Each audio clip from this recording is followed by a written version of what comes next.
Hi guys, it's me, Kenyo Glenn!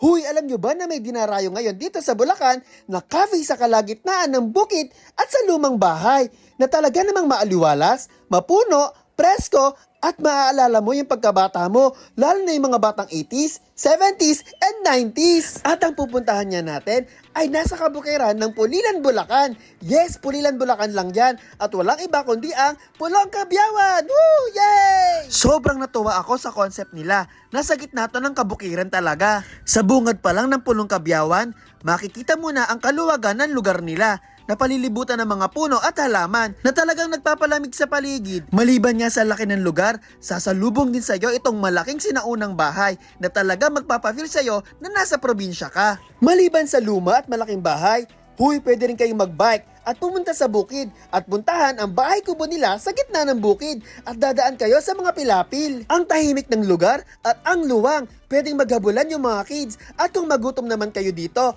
huy, walang problema. Dahil meron kayong mabibilan dito na ang pangalan ng cafe ay Kapitbahay. Very Bulakenyo din ang mabibili nyo dito. May coffee syempre, pasta at pares. Huy, naka brown rice din sila dito, tapos ang laki ng bangus isang buo.